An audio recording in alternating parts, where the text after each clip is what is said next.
नमस्कार दोस्तों, पिछली वीडियो में हमने होम टैब के बारे में देखा था और इस वीडियो में हम इंसर्ट टैब के बारे में देखेंगे। तो चलिए सबसे पहले शुरुआत करते हैं हम लोग पेजेस से। पेजेस वाले सेक्शन में आपको cover page, blank page, page break, ये तीन चीज़ मिल जाते हैं। कवर पेज में बहुत से पहले कवर पेज डिज़ाइन किया हुआ पहले से आपको मिल जाएगा। इसमें आपको जो भी लग रहा है कि मुझे यूज़ करना है वो आप यहाँ से यूज़ कर सकते हैं। अगर आप नहीं चाहते हैं इसका यूज़ करना तो आप इसे रिमूव भी कर सकते हैं, यहाँ से रिमूव करंट कवर पेज से। ब्लैंक पेज, आप ब्लैंक पेज ले सकते हैं इससे। अब अगर आपको पेज को ब्रेक करना है, एक से दो पेज को करना है, पेज ब्रेक करते हैं आपका दो पेज में कन्वर्ट हो जाएगा। अब चलिए हम लोग देखते हैं टेबल। टेबल एक ऐसा ऑप्शन है जो कि एमएस वर्ड में सबसे ज़्यादा यूज़ किया जाता है और इसका यूज़ करके हम काफ़ी सारी चीज़ें बना सकते हैं, जैसे कि कोई रसीद बनाना हो या एप्लीकेशन फॉर्म के लिए बॉक्सेस बनाना हो, और भी कई सारी चीज़ें हम लोग टेबल के माध्यम से करते हैं। अब टेबल में बहुत तरीके हैं जिससे हम टेबल यहाँ पर इंसर्ट कर सकते हैं पेज पर। तो सबसे पहला तरीका तो ये सिंपल तरीका है कि जहाँ तक आपको चाहिए, जितने भी बॉक्स आपको चाहिए वहाँ तक आप ड्रैग कर लें और एक क्लिक कर दें, तो आपके पास ये सारा टेबल बनकर तैयार हो जाएगा। नेक्स्ट, कि इसमें दिक्कत क्या है कि यहाँ से अगर हम देखें इसे पूरा काउंट करके, तो इसमें कॉलम की संख्या 10 है और रो की संख्या 8 है। तो इसमें कुछ लिमिटेशंस हैं, लेकिन अगर हम इसके जस्ट नीचे एक इंसर्ट टैब का ऑप्शन देखते हैं, जब इस पर क्लिक किया जाए तो आप इसमें मैनुअली जितने भी आपको कॉलम चाहिए, जितने भी आपको रो चाहिए, आप यहाँ भर करके बना सकते हैं। थर्ड है आपका ड्रॉ टेबल। ड्रॉ टेबल के माध्यम से आप मैनुअली किसी भी तरह के टेबल को डिज़ाइन कर सकते हैं, किसी भी तरह से टेबल को बना सकते हैं। चलिए एक एग्जांपल लेकर के हम लोग देख लेते हैं। उसके लिए हम इसे मिटा देते हैं और एक एग्जांपल ले लेते हैं। अब हम इसे बना कर देखते हैं यहाँ पर किस तरह से इसे डिज़ाइन कर सकते हैं हम लोग। सबसे पहले हम लोग ड्रॉ टेबल का ही इस्तेमाल करते हैं। इससे बनाना बहुत ज़्यादा इजी होता है। सिंपल, आप देखते जाइए।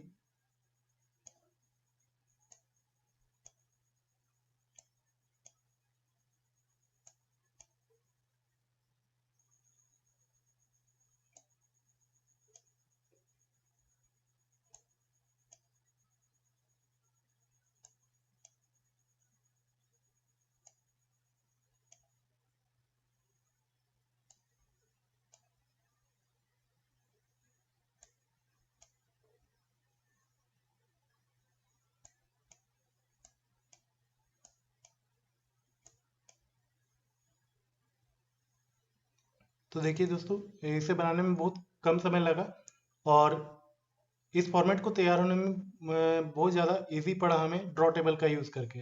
अब मान लीजिए कहीं गलती से हमने कहीं यहाँ लाइन बना दिया या गलती से यहाँ बन गया, गलती हो सकती है, तो यहाँ पर आपको इरेजर भी मिल जाता है। इरेजर का यूज़ करके आप जो लाइन आपको नहीं चाहिए उसे आप क्लिक कर दें, वो यहाँ से हट जाएगा। तो इस तरह से आप फॉर्मेट को बना सकते हैं। और इसमें अगर देखा जाए तो इसके जो बॉर्डर हैं अभी वो ब्लैक है, इसके सभी लाइंस अभी ब्लैक कलर में है। अगर आप इसके कलर को बदलना चाहें तो आप इसे पूरा सिलेक्ट कर लें और यहाँ राइट क्लिक करें। राइट क्लिक करने के बाद table property, border and shading पे जाना है और बॉर्डर एंड शेडिंग पे जाने के बाद ये देखना जरूरी है कि यहाँ पे ऑल पे क्लिक होना चाहिए और यहाँ पे आपको कलर दिख रहे हैं। आप जिस भी कलर के बनाना चाहें आप कलर को चुन लें और ओके कर दें। देखिए, आप बॉर्डर के कलर को चेंज कर सकते हैं, आप किसी भी कलर में टेबल को बना सकते हैं। दोस्तों अगर देखा जाए तो इसमें एक और फीचर है एक्सेल स्प्रेडशीट। ये क्या है कि आप डायरेक्ट एक्सेल की सीट को आप वर्ड में भी यूज़ कर सकते हैं। जैसे इस पर क्लिक करने के बाद आपको यहाँ पे देख सकते हैं ये पूरा एक्सेल का एक पैनल खुल गया है यहाँ पर, और बिल्कुल ये एक्सेल ही है। जैसे आप जोड़ना चाहें, घटाना चाहें, जो भी फॉर्मेट बनाना चाहें आप यहाँ बना सकते हैं। बनाने के बाद जैसे ही आप बाहर क्लिक करेंगे ये ऑटोमेटिक टेबल के फॉर्म में आ जाता है, और अगर आप इस पर दोबारा क्लिक करेंगे तो ये ऑटोमेटिक फिर से एक्सेल के फॉर्मेट में आ जाएगा। तो चलिए दोस्तों इसके बाहर क्लिक कर देते हैं। नेक्स्ट हम लोग देखते हैं इसमें और क्या है। क्विक टेबल में क्या है कि अगर आपको किसी तरह का टेबल यूज़ करना है, बना बनाया टेबल आपको चाहिए, या इस तरह किसी भी तरह का फॉर्मेट अगर आपको लेना है, जैसे ये कैलेंडर, तो आप कैलेंडर ले सकते हैं। तो ये सारा टेबल में ही बना हुआ है, बस ये प्री डिफाइंड है, पहले से बना करके इसमें डाला गया है। आप उसका क्विक यूज़ कर सकते हैं। नेक्स्ट आप यहाँ से देख सकते हैं, यहाँ से आप पिक्चर इंपोर्ट कर सकते हैं किसी भी तरह का। अगर हम कोई पिक्चर ले लें तो आप देख रहे हैं पेज पर हमारे पिक्चर आ गया है। लेकिन इसमें दिक्कत क्या है, ये बहुत ज़्यादा बड़ा कोई ऑप्शन नहीं था, लेकिन इसे बताने का मेरा मकसद ये है कि आप इसे मूव नहीं कर सकते कहीं भी, आप फ्रीली इसे कहीं मूव नहीं कर सकते। और अगर आपका कुछ टेक्स्ट लिखा हुआ है तो ये वहाँ पर फिर सुटेबल नहीं होगा आपके लिए। सबसे बढ़िया चीज़ इसमें क्या है कि इसके बाद जब हम शेप में चलेंगे तो उसमें भी एक ऑप्शन आता है, वो हम लोग देखेंगे। उससे पहले हम लोग देख लेते हैं कि क्लिप आर्ट क्या कहता है। क्लिप आर्ट में आपको बहुत ढेर सारे क्लिप आर्ट्स मिल जाते हैं। जैसे कि आप यहाँ पे सर्च कर सकते हैं। जैसे सर्च करेंगे तो हमने सर्च किया है कंप्यूटर से जुड़े हुए जितने भी क्लिप आर्ट्स हैं वो यहाँ पर आपको देखने को मिल जाते हैं। यहाँ आप इंसर्ट कर सकते हैं उसे।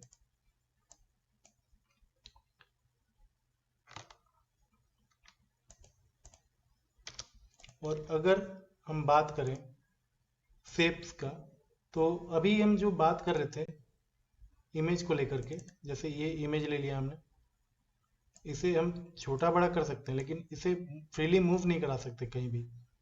तो अभी हम आपको बताते हैं शेप अगर आप ले रहे हैं, यहाँ पे बहुत ढेर सारे शेप मिल जाते हैं आपको। यहाँ अगर हम किसी शेप को बना लें और इसी इमेज को हम यहाँ पर लेंगे, वो कैसे लेंगे, जैसे ही आप शेप बनाएंगे ऑटोमेटिक एक फॉर्मेट टैब ओपन हो जाता है और यहाँ शेप फिल का ऑप्शन आ जाता है। आप शेप फिल में जाकर के किसी भी तरह का कलर यहाँ भर सकते हैं, लेकिन हमें कलर नहीं भरना है, हमें पिक्चर लेना है। तो यहाँ पिक्चर पे क्लिक करेंगे, इसी पिक्चर को हम लेते हैं। देखिए कितना सिंपल ये इस बॉक्स के अंदर फिट हो गया और हम कहीं भी इसे मूव कर सकते हैं, जहाँ चाहे वहाँ इसे ले जा सकते हैं। और अगर इसमें और आपको देखना है, जैसे कि इसके चारों तरफ कोई बॉर्डर नहीं है, तो हम इस बॉर्डर को एक ट्रिक की मदद से हटा भी सकते हैं। क्योंकि ये शेप है, ये हटेगा नहीं, लेकिन इसे छुपाने का कोशिश कर सकते हैं। जैसे इस पर राइट क्लिक करेंगे, फॉर्मेट ऑटो शेप में चले जाइए। ये जो लाइन का कलर है वो ब्लैक है इसलिए दिख रहा है, इसको वाइट कर दीजिए। देखिए इसी तरह से आप अगर सिर्फ शेप चाहते हैं तो शेप भी बना सकते हैं। अलग अलग तरह के इसमें शेप दिए हुए हैं, आप जिसका भी यूज़ करना चाहें आप कर सकते हैं। और अगर आपको 3D इफेक्ट देना है तो आप 3D इफेक्ट भी लगा सकते हैं। अलग अलग तरह के इफेक्ट दिए गए हैं। अब बारी आती है स्मार्ट आर्ट। स्मार्ट आर्ट क्या है, इसमें बहुत सारे आपको लिस्ट मिल जाते हैं, बहुत तरह के आपको ग्राफिक्स के रूप में list, process, cycle diagram, hierarchy, इस तरह के बहुत सारे चीज़ें आपको मिल जाती हैं। अगर हम चाहें किसी को, अगर हम सिलेक्ट कर लेते हैं, इसकी खूबी क्या है, ये यहाँ पर आ गया। आप इसमें यहाँ इमेज भी ले सकते हैं।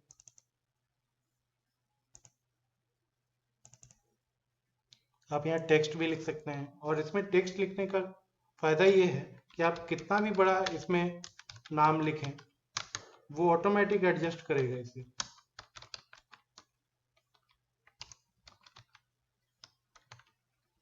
अगर हम इसमें और भी बढ़ा देते हैं, इसी को और लिख देते हैं, देखिए ये ऑटोमेटिक एडजस्ट करना चालू कर देगा, आपको कोई जगह बनाने की ज़रूरत नहीं है। स्मार्ट आर्ट में कई सारे आपको फॉर्मेट मिल जाएंगे।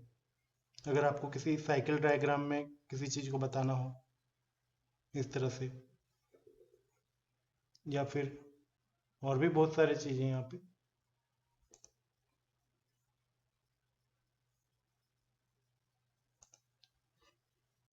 दोस्तों ये तो हो गई छोटी छोटी चीज़ें, लेकिन ये जो चार्ट वाला ऑप्शन है ये बहुत ज़्यादा आपके काम आएगा।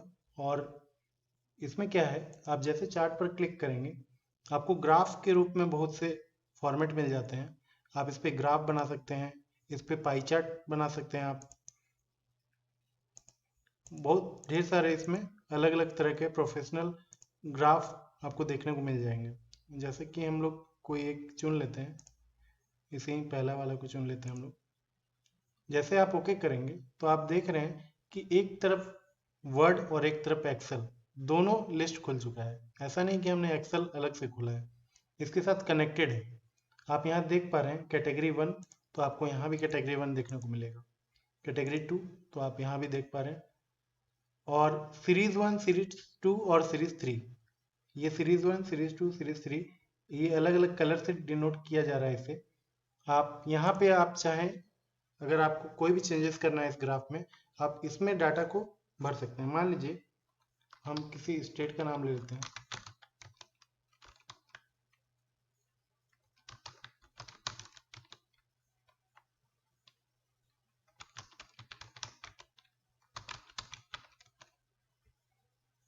अगर उनका पॉपुलेशन को अगर हम लोग दिखाना चाहें,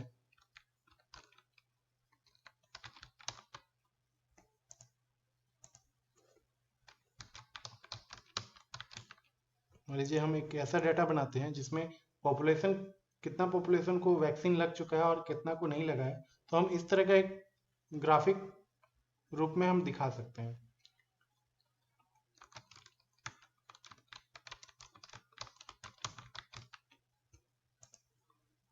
देखिए आपको यहाँ पर दिख रहा है सारा चीज। आप यहाँ पे जो अंक भरेंगे वो सारा आ जाएगा। हम एक एग्जांपल ले लेते हैं हम लोग।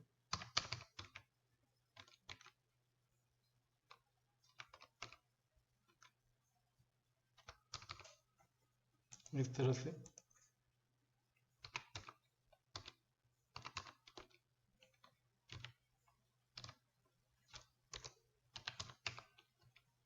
जैसे जैसे आप लिखेंगे आप देखेंगे कि ऑटोमेटिक ये ग्राफ अपने आप बनते जाएगा।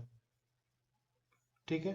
अब यहाँ पर दिक्कत क्या है कि जहां पर ये लाइन सट जाती है वहां पे आपको पता चल जा रहा है कि ये 100 के लिए है, लेकिन यहाँ पर आपको नहीं पता चलेगा ये कितना पे है। या जो लाइन पर सटा हुआ है वो आपको पता चल जाएगा, लेकिन जो लाइन पर नहीं है, जैसे ये, तो वो आप पता नहीं कर पाएंगे कि ये कितने इसका वैल्यू है। अगर हम इसे काट दें, उस ग्राफ को काट दें एक्सेल सीट को, तो यहाँ आप नहीं पता कर पाइएगा कि ये लाल वाला कितना पर है, ये कितना पर है। तो हम क्या करेंगे, इसको दिखाने के लिए हम राइट क्लिक करेंगे और यहाँ पर आप देख सकते हैं एड डाटा लेबल्स का एक ऑप्शन आ जाता है। जैसे क्लिक करेंगे देखिए सभी पर लग गया। उसी तरह अगर हम रेड पे क्लिक करें तो सारा रेड सेक्शन सारा एक साथ सेलेक्ट हो जाता है, और उस पर राइट क्लिक करना है और एड डेटा लेवल पे क्लिक कर देना है, तो ये भी सारा डेटा को बताएगा। यहाँ पे भी आप देख सकते हैं। उसी तरह अगर हम ग्रीन पे करें तो इस पे भी आपको दिखाने लगा। अब आप चाहते हैं कोई इसमें चेंज करना, तो आप डायरेक्ट राइट क्लिक करेंगे, इस पे एडिट डाटा पे क्लिक करेंगे, फिर से आपके पास वो एक्सेल सीट खुल जाएगा। आप यहाँ पे जो भी चेंजेस करेंगे वो यहाँ पर आपको देखने को मिल जाएगा। दोस्तों इसके साथ आप इसमें और भी बहुत सी चीज़ों को बदल सकते हैं। जैसे कि आपको अगर ये कलर चेंज करना हो सभी का, तो आप इससे भी चेंज कर सकते हैं। जैसे कि हम ब्लू पे क्लिक करते हैं तो ये देखिए सारे ब्लू एक साथ सेलेक्ट हो जाते हैं। राइट क्लिक करना है आपको और यहाँ पर फॉर्मेट डाटा सीरीज पे चले जाना है। यहाँ जैसे जाएंगे आपको फिल का एक ऑप्शन मिल जाएगा। यहाँ पे आप सॉलिड फिल पे चले जाएं और यहाँ से आप कलर बदल सकते हैं इसे। अगर हम इसे कर देते हैं ग्रीन, देखिए सारे ग्रीन हो चुके हैं। और अगर आप चाहते हैं कि ये जो फॉर्मेट आपको दिख रहा है यहाँ पे, ये बहुत सिंपल एक ग्राफ का रूप लिया हुआ है। इसे आप चाहते हैं कि किसी और एक 3D टाइप में हम दिखाएं इस ग्राफ को, तो हम इसे राइट क्लिक करेंगे और चेंज चार्ट टाइप पर चले जाएंगे। यहाँ पे आप 3D टाइप का देख पा रहे हैं, यहाँ ये 3D है। इसे हम सिलेक्ट कर लेते हैं और ओके करते हैं। देखिए जैसा हमने बनाया था वो सारा चीज वैसा ही है, बस ये 3D रूप ले चुका है। तो आप इस तरह का भी कुछ बना सकते हैं। अगर आप चाह रहे हैं कि इसके पीछे कोई बैकग्राउंड में कलर दें तो आप इसके बैकग्राउंड पे कलर भी दे सकते हैं। बस आपको यहाँ सेलेक्ट कर लेना है और राइट क्लिक करना है और फॉर्मेट वॉल्स मिल जाएगा आपको। सबसे पहले ध्यान देना है कि आपको कहाँ क्लिक करना है, इसके दीवार पर, ये पीछे जो इसको बोला जाता है बैक वॉल। अब हम राइट क्लिक करेंगे, राइट क्लिक करेंगे, फॉर्मेट वॉल्स पे चले जाएंगे। यहाँ आप सॉलिड फिल पे जाएंगे, आप जो भी कलर चुनना चाह रहे हैं वो आप यहाँ से चुन सकते हैं। अब आते हैं हम लोग हाइपर लिंक्स। ये जो लिंक्स वाला जो बॉक्स है इसमें 3 लिंक है, एक हाइपरलिंक, बुकमार्क और क्रॉस रेफरेंस। हाइपरलिंक क्या होता है? हाइपरलिंक एक पेज से आप किसी और पेज को जोड़ना चाहें, जैसे आप इंटरनेट पे देखते हैं कि एक लिंक पर क्लिक करने से वो आपको किसी और वेबसाइट पर ले जाता है और उस वेबसाइट पे बहुत ढेर सारे लिंक होते हैं। जिस तरह से आप एक एग्जांपल देख सकते हैं कि अमेजन हो गया, फ्लिपकार्ट हो गया, इसमें आप अलग अलग कैटेगरीज के उसमें देख सकते हैं, मेन, वीमेन, चाइल्ड, सबके लिए अलग अलग कैटेगरी है। जिस पे आप क्लिक करेंगे उसका वो पेज खुल जाता है। उस तरह का एक लिंक हम यहाँ भी बना सकते हैं अपने पेज पर। जैसे कि अगर हम यहाँ कुछ भी लिख दें, अगर कोई भी वर्ड, जैसे कंप्यूटर ही एक वर्ड लिख देते हैं और इस वर्ड से हमको कनेक्ट करना है किसी और पेज को, तो आप इस वर्ड को क्या करेंगे, सेलेक्ट करने के बाद हाइपरलिंक क्लिक करेंगे और अब आपके पास जो भी है, जहाँ भी आपने फाइल रखा हुआ है आपके कंप्यूटर में, या आप जिसको भी जोड़ना चाहते हैं, आप उस चीज़ को जोड़ सकते हैं यहाँ से। जैसे कि ये क्वेश्चन करके कुछ है, इसे मैं जोड़ना चाहता हूँ।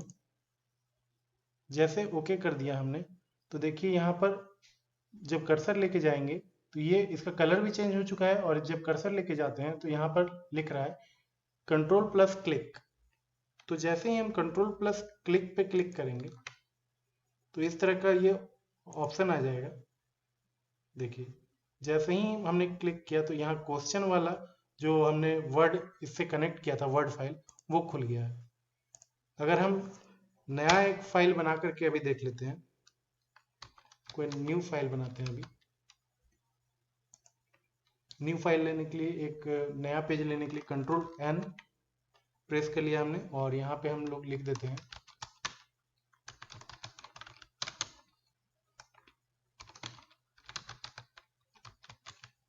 अब इसको हम लोग कुछ सजा देते हैं। अब इसे हम सेव कर लेते हैं, कंट्रोल एस से सेव कर लेते हैं हम डेस्कटॉप पर और नाम ज्योति एजुकेशन ही रहने दें। देख लीजिए इसे हम सेव कर लिया। अब न्यू फाइल पे हम क्लिक सेलेक्ट कर लेंगे, हाइपरलिंक पे चले जाएंगे। अभी हमने तुरंत बनाया है एक फाइल को, डेस्कटॉप पर चले जाएंगे, ये फाइल है हमारा, ओके कर देते हैं। अब देखिए इसका भी कलर बदल चुका है, यानी कि ये हाइपरलिंक हो चुका है। कंट्रोल दबाएंगे, जैसे कंट्रोल दबाएंगे ये हाथ का निशान ले लेता है। हमेशा याद रखना है कि कंट्रोल दबा करके ही क्लिक करना है। देखिए यही फाइल हमने बनाया था और उससे कनेक्ट हो चुका है। उसी तरह अगर हम किसी इमेज को ले, मान लीजिए हम किसी इमेज को यहाँ पर जोड़ना चाह रहे हैं इस पेज पे, तो हम इसे सेलेक्ट करेंगे, हाइपरलिंक पे चले जाएंगे और इमेज के लिए हमें जहाँ भी हमने इमेज रखा हुआ है पिक्चर्स में,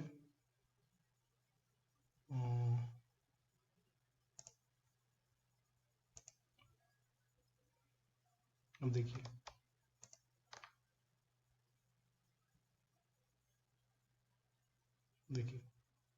ये इमेज यहाँ पर खुल के आ गया है। तो आप इमेज हो गया, आप वर्ड फाइल जोड़ सकते हैं, आप पीडीएफ जोड़ सकते हैं, आप एक्सेल फाइल को इसके साथ लिंक कर सकते हैं। तो ये हाइपरलिंक बहुत कमाल का चीज़ है। नेक्स्ट हम लोग हाइपरलिंक का और क्या यूज़ कर सकते हैं, आप यहाँ से आप इंटरनेट का किसी वेबसाइट को भी जोड़ सकते हैं। और उस वेबसाइट को जोड़ने से पहले आपको ये ध्यान रखना है कि आपका कंप्यूटर इंटरनेट से कनेक्ट होना जरूरी है।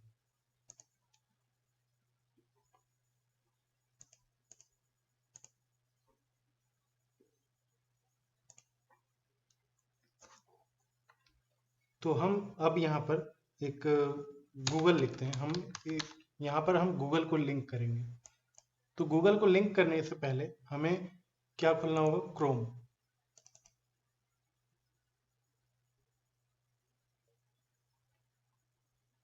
आप यहाँ पर google.com लिख देते हैं। ये हमारा google.com ओपन हो चुका है। आपको करना क्या है, इसे हम पहले यहाँ ले लेते हैं और हमें गूगल पे जब क्लिक करें, ऐसा बनाना है हमें कि जब हम गूगल पर क्लिक करें इस वर्ड पर, तो इस तरह का पेज खुल जाना चाहिए, इंटरनेट का पेज खुल जाना चाहिए। तो उसके लिए सबसे पहला चीज़ तो आपका कंप्यूटर या लैपटॉप कनेक्ट होना चाहिए इंटरनेट से। और दूसरी चीज़, जैसे हम लोग हाइपरलिंक का यूज़ करते हैं वैसे ही करेंगे। बस इसे सेलेक्ट करेंगे, हाइपरलिंक पे क्लिक करेंगे, लेकिन अब फाइल नहीं चुनेंगे क्योंकि ये कोई हमने बना करके कहीं सेव नहीं रखा है फाइल। ये तो हमारा ऑल ओवर वर्ल्ड का ये चल रहा है गूगल। तो इसके लिए हमें इसका लिंक को क्लिक करेंगे और इस लिंक को कॉपी करके यहाँ एड्रेस वाला जो बॉक्स है यहाँ पर हम पेस्ट कर देंगे।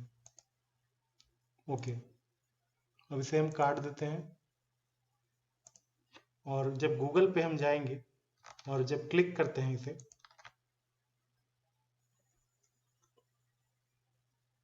तो आप देख सकते हैं यहाँ पे गूगल ओपन हो चुका है।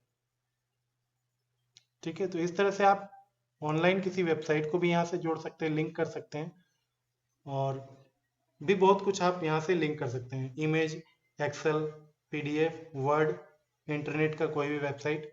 तो ये हमारे बहुत काम का चीज़ है हाइपरलिंक। अब देखते हैं हम लोग बुकमार्क। बुकमार्क में क्या है कि आपने देखा होगा किसी भी डायरी में एक रिबन होता है।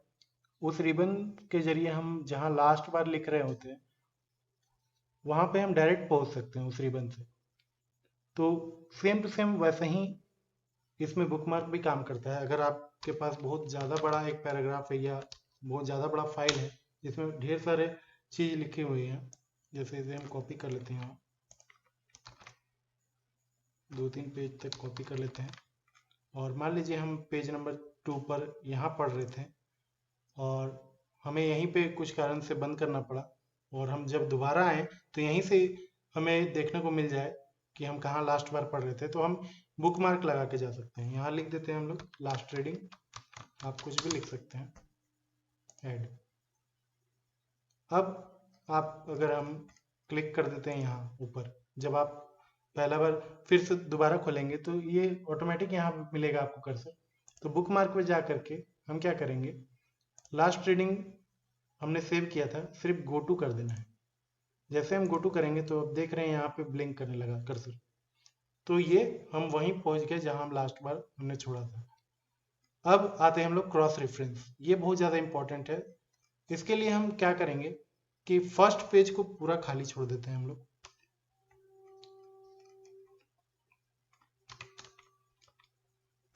फर्स्ट पेज को इसलिए खाली छोड़ दिया हमने क्योंकि क्रॉस रेफरेंस में हम लोग कुछ ऐसा बनाएंगे जिससे कि हमारे नोट्स को बताने में सुविधा हो।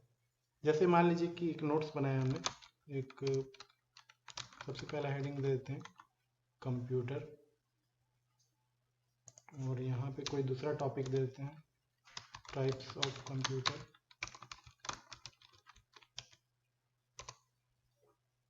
उसी तरह यहाँ कोई टॉपिक दे देते हैं कंप्यूटर मेमोरी, और 2-4 टॉपिक यहाँ बना लेते हैं हम लोग एग्जाम्पल के लिए। यहाँ लिख देते हैं ऑपरेटिंग सिस्टम। अब आप देख रहे हैं कि यहाँ हमने टॉपिक बनाया हुआ है। इसी तरह मान लीजिए आपके पास 100-150 टॉपिक हैं और आप कितना स्क्रॉल करके नीचे जाएंगे और पढ़ेंगे उसे। तो आप क्या करेंगे, सभी टॉपिक को सबसे पहले इसमें क्या करना होगा, क्रॉस रेफरेंस का यूज करने से पहले हम सभी टॉपिक को एक हेडिंग का रूप दे देंगे। हेडिंग दे दिए, इसे भी हेडिंग बना देते हैं। जितना भी टॉपिक है सबको हेडिंग बना देंगे।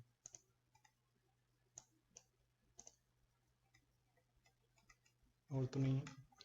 तो कुल मिलाकर हमारे पास 4 टॉपिक है, और हमने पहला पेज इसलिए छोड़ा था क्योंकि हम यहाँ पर क्रॉस रेफरेंस का यूज करेंगे। तो यहाँ हम बनाते हैं एक इंडेक्स। इंडेक्स आपने देखा ही है, सभी किताब में रहता है। और अगर हम देखें यहाँ पे हम इसे ऐसे बना लेते हैं, यहाँ सीरियल नंबर रख लेते हैं, यहाँ टॉपिक बना लेते हैं अपना, और यहाँ पेज नंबर कर देते हैं। अब आप यहाँ देख रहे हैं कि टॉपिक के लिए जगह बना लिया हमने, पेज नंबर के लिए जगह बना ली। ये एक तरह का इंडेक्स के रूप में आ गया है। कैसे यूज करना है क्रॉस रेफरेंस को? क्रॉस रेफरेंस पे हमें क्लिक करना है। जैसे क्लिक करेंगे ये इस तरह का बॉक्स खुल जाएगा हमारे पास, और रेफरेंस टाइप में यहाँ आपको चुनना है हेडिंग। क्यों हेडिंग चुनना है? क्योंकि हमने जितना भी टॉपिक्स था उसे हम हेडिंग का रूप दे चुके हैं। जैसे हम हेडिंग पे क्लिक करेंगे, आपके नोट्स में जितने भी टॉपिक को हमने हेडिंग में कन्वर्ट किया है वो सारा यहाँ पर लिस्ट आपके पास आ जाएगा, आप देख रहे हैं। अब हमें यहाँ क्लिक करना है, पहला टॉपिक हमको लेना है। तो हम कंप्यूटर पहला टॉपिक बनाए थे, यहाँ इंसर्ट कर लेंगे कंप्यूटर।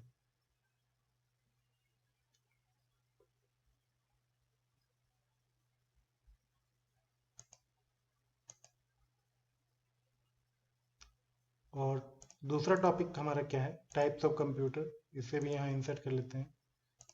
उसी तरह तीसरा टॉपिक भी इंसर्ट कर लेते हैं।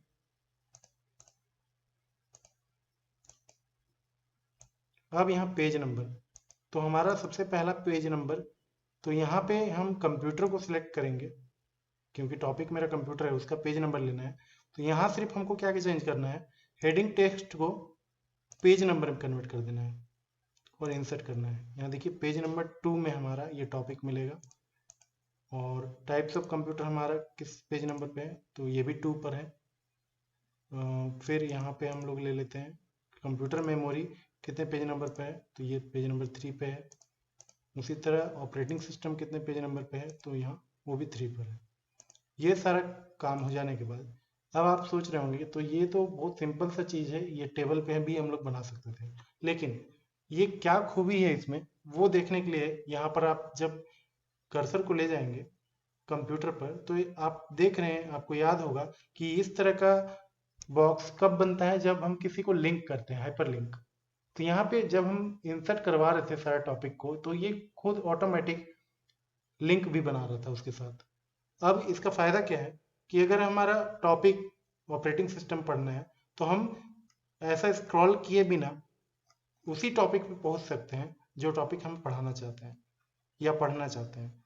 तो हम यहाँ कंट्रोल दबा करके रखेंगे, ऑपरेटिंग सिस्टम पर क्लिक करेंगे। देखिए आप ऑपरेटिंग सिस्टम पर आ चुके हैं, आप ऑपरेटिंग सिस्टम के बारे में पढ़ाइए या पढ़िए। ठीक है, तो इस तरह से हमारा क्रॉस रेफरेंस काम करता है। आइए अब देखते हैं हम लोग हेडर फुटर। हेडर फुटर में आपको हेडर फुटर पेज नंबर ये 3 चीज देखने को मिलते हैं। हेडर में क्या है? हेडर का साफ मतलब है कि जो हमारा पेज का जो हेड है उस पर आप कुछ भी टाइप कर सकते हैं। इसमें फायदा क्या है?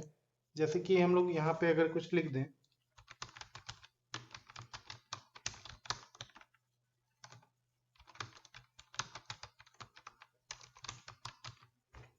जैसे हमने एक हेडर बना दिया, और जब ये हेडर बन गया है, जब अगर हम यहाँ से पेज ब्रेक करें, जैसे दूसरा पेज बनता है तो ऑटोमेटिक उसके हेडर पे भी हमारा जो फर्स्ट पेज पे हमने हेडिंग लगाया है वो ऑटोमेटिक दूसरा पेज पे भी आ जाता है।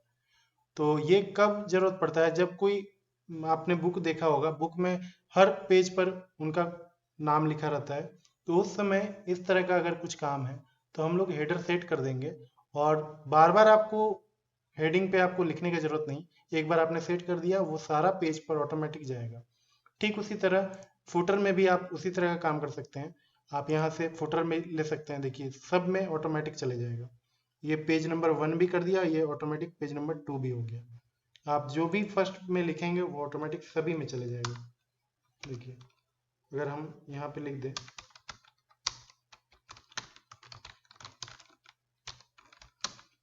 तो ये सारा पेज में ऑटोमेटिक चले जाएगा, हेडर भी और फुटर भी। अब हम यहाँ से और एक बार पेज ब्रेक करते हैं और आप देखिएगा थर्ड पेज पर भी ऑटोमेटिक ये सारा कुछ आ जाता है। और जहाँ तक पेज नंबर की बात है तो आप पेज नंबर फुटर में भी ले सकते हैं। देखिए यहाँ पेज नंबर है पहले से। और अगर आपको सिंपल पेज नंबर ही चाहिए तो आपको यहाँ पर अलग अलग तरह के फॉर्मेट में पेज नंबर देखने को मिल जाएंगे। देखिए आगे बढ़ते हैं हम लोग। टेक्स्ट बॉक्स, ये हमने शेप में भी देखा था, यहाँ पर भी दिया गया है। टेक्स्ट बॉक्स का काम तो आप जानते हैं कि आप इसमें कुछ भी टाइप कर सकते हैं और इसे कहीं भी आप मूव कर सकते हैं। सबसे बढ़िया खूबी इसका ये है कि आप इसे कहीं भी ले जा सकते हैं पेज पर। और अगर हम यहाँ कोई पैराग्राफ ले लें तो आपको और अच्छा समझ में आ जाएगा।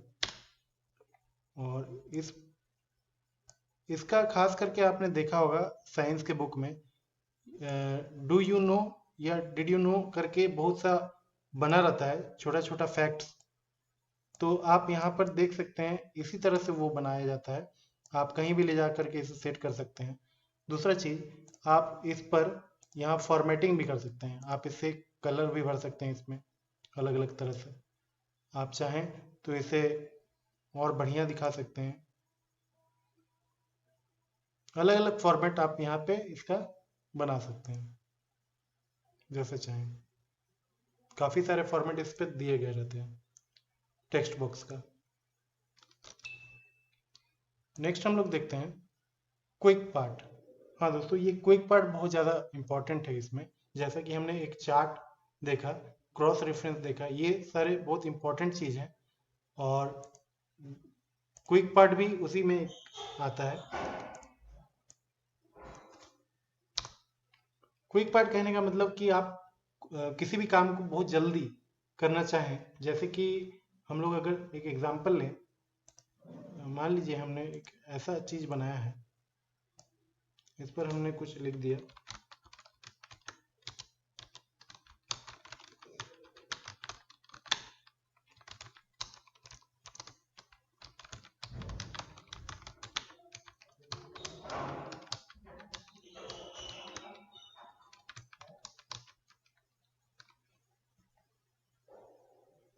और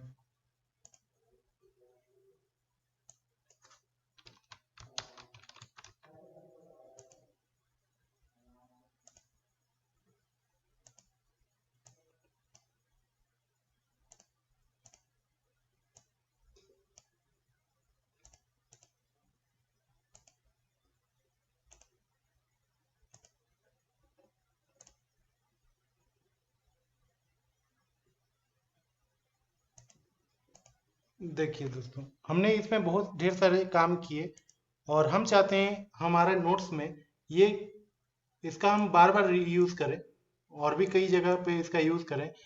तो इतना बार बार करना या इतना बार बार बनाना एक आसान काम नहीं है। और अगर आप किसी प्रोजेक्ट पे काम कर रहे हैं और इसका बार बार आपका यूज़ है तो आप बार बार इसको बनाना पसंद नहीं करेंगे, या इतना परफेक्ट हमेशा बार बार इतना ही साइज का बनाना दिक्कत होगा।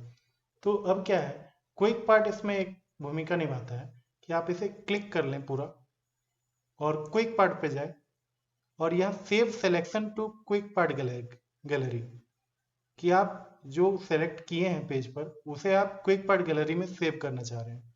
तो इसे आप यहाँ पर जैसे क्लिक करेंगे तो ये खुद से इसका पहला नाम ले चुका है, कंप्यूटर। तो अगर आपको कोई और नाम भी रखना है तो आप रख सकते हैं। फिलहाल मैं कंप्यूटर रखता हूँ और यहाँ ओके का बटन दबा देते हैं। अब देखिए, जब भी आपको इसका यूज़ करना है दोबारा, तो आपको कुछ नहीं करना है, सिर्फ आपको लिखना है जिस नाम से ये सेव था, कंप्यूटर। कंप्यूटर लिखने के बाद आपको यहाँ पे क्लिक करना है कहीं भी बीच में कर्सर से और F3 बटन दबाना है। ठीक है, देखिए ऑटोमेटिक सारा चीज बना बनाया आपके पास आ जाता है। तो जब भी हम लोग इस तरह का काम या रिपीटेबल बार उसको यूज करना हो, बार बार उसका यूज करना हो, तो हम इस तरह से क्विक पार्ट गैलरी में सेव कर लेंगे किसी भी चीज को। अगर मान लीजिए आपको इस तरह का चीज यूज करना है, जैसे कि कोई फुल फॉर्म हो गया,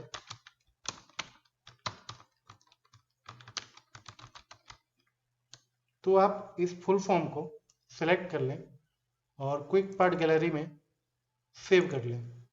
और इसका नाम आप रैम छोटा सा एक नाम दे करके सेव कर लेते हैं। अब इसे मिटा देते हैं। जब भी आपको पूरा नाम लिखना का जरूरत पड़ेगा तो आप सिर्फ शॉर्ट फॉर्म लिखिए और इस पर F3 बटन दबा दीजिए, आपके पास पूरा फुल फॉर्म आ जाएगा। आपको मेहनत एक बार करना है और उसका यूज़ बार बार करना है। ये आपको क्विक पार्ट गैलरी मौका देता है और इसका बहुत ज़्यादा उपयोग है जब भी आप कोई लंबा काम कर रहे हैं या ढेर सारा काम आपके पास है और आपके पास उतना समय नहीं है कि बार बार हम इसे बनाएं, तो आप इस क्विक पार्ट का यूज़ करके बहुत काम को आसान बना सकते हैं। उसके बाद देखते हैं हम लोग वर्ड आर्ट। वर्ड आर्ट क्या है? इसमें बहुत ढेर सारे ग्राफिक्स डिज़ाइन दिए गए हैं। आप इसमें से कोई भी चुन ले और उसमें जो भी आप लिखेंगे वो यहाँ पर आपको उसी फॉर्मेट में दिखाई देगा। देखिए, आप इसे बढ़ा घटा सकते हैं। अगर आप चाहें इस फॉर्मेट से अलग करना, आप यहाँ से चुन सकते हैं। अलग अलग तरह का फॉर्मेट यहाँ पे देखने को मिल जाता है। और अगर आप चाहें इसमें शेडो डालना तो आप शेडो भी लगा सकते हैं अपने मन मुताबिक। हर तरह के शेडो यहाँ पे। अगर आप इसे 3D बनाना चाहते हैं, 3D इफेक्ट देना चाहते हैं, आप 3D में भी दे सकते हैं। कलर बदलना चाहें तो आप कलर चेंज कर सकते हैं। इसका जो शेडो का कलर है वो सारा चीज बदल जाएगा। और इसका डायरेक्शन सेट कर सकते हैं अलग अलग दिशा में। तो बहुत सारी चीजें हैं इसमें। आप जब यूज करेंगे तो आप खुद उसको समझ पाएंगे। उसके बाद है हमारे पास ड्रॉप कैप, जो कि अभी इसे हम क्लिक नहीं कर सकते हैं। क्यों नहीं कर सकते हैं? पहले हमें इसके लिए एक पैराग्राफ चाहिए। पैराग्राफ बना लेते हैं हम लोग। जब पैराग्राफ बना लेंगे, जैसे हम पैराग्राफ के आगे क्लिक किए, देखिए ये ऑटोमेटिक इनेबल हो गया। इसका काम क्या है? आपने देखा होगा इंग्लिश के न्यूज़पेपर में और इंग्लिश के बुक में पहला वर्ड बहुत बड़ा लिखा रहता है। आप इसे उस तरह का बना सकते हैं। इसे ड्रॉप कैप कहते हैं। आप इसे छोटा बड़ा भी कर सकते हैं अपने हिसाब से, लेकिन अधिकतर 3 लाइन तक ये मिल जाएगा आपको कहीं भी देखने को। तो आप इस तरह से सेट कर सकते हैं। उसके बाद ये कुछ छोटे छोटे ऑप्शन है। इस पे आप सिग्नेचर अपना ऐड कर सकते हैं। आप यहाँ पे अपना नाम, यहाँ पे आप कौन से पोस्ट पर हैं, अपना ईमेल एड्रेस, ये ऑटोमेटिक पहले से सेट करके आप रख सकते हैं। डेट एंड टाइम, यहाँ पे आप जिस भी फॉर्मेट में आज का डेट रखना चाहें टाइम के साथ या सिर्फ डेट, तो आप यहाँ से इंसर्ट कर सकते हैं। यही सारी चीज़ें हैं दोस्तों। अब आते हैं हम लोग सिंबल्स वाले सेक्शन में। सिंबल्स वाले सेक्शन में आपको इक्वेशन और सिंबल्स मिलते हैं। सबसे पहले सिंबल देख लेते हैं हम लोग। सिंबल में यहाँ पर काफ़ी सारे सिंबल पहले से दिए रहते हैं। आप मोर सिंबल पर जा करके देख सकते हैं कि और भी कई सारे सिंबल यहाँ मिल जाएंगे आपको। लेकिन ये इक्वेशन वाला जो पार्ट है ये बहुत ज़्यादा ज़रूरी है सीखना, क्योंकि कई बार हमें क्वेश्चन बनाने पड़ते हैं या किसी भी तरह का अगर मैथ का कैलकुलेशन या मैथ का इक्वेशन लिखना हो तो काफ़ी मुश्किल का सामना करना पड़ जाए अगर इक्वेशन नहीं आता हो। तो इक्वेशन का यूज़ करने के लिए हम एक एग्जांपल ले लेते हैं। यहाँ पर आप देख रहे हैं इस तरह का अगर यहाँ लिखना है तो हम कैसे लिखेंगे? हमें इस तरह के डिवाइड वाले सिंबल यहाँ मिलेंगे नहीं, या हम किसी भी तरह से यहाँ नहीं लिख पाएंगे। कीबोर्ड पे हमारे पास नहीं होता है। अगर हम यहाँ पे इस तरह का यूज़ कर सकते हैं 3/4, लेकिन वो बिल्कुल ऐसा दिखना चाहिए जैसे यहाँ दिख रहा है। तो कैसे लिखेंगे? तो उस समय इक्वेशन का बहुत ज़्यादा ज़रूरत पड़ता है। फटाफट से करते हैं। हमें इक्वेशन पे जब क्लिक करेंगे, हम जानना है कि आप किसका यूज़ करके इस तरह का बना सकते हैं 3/4। तो आप यहाँ देख रहे हैं फ्रैक्शन। हम यहाँ क्या करेंगे, कौन वाला हमको चाहिए, ये क्लिक कर दिया हमने। फर्स्ट डब्बा में हम लिख देते हैं 3 और यहाँ लिख देते हैं 4। अब हमारे पास हो गया 3/4। अब ब्रैकेट दे देंगे हम लोग और x लिख देते हैं, सॉरी स्मॉल में, +3।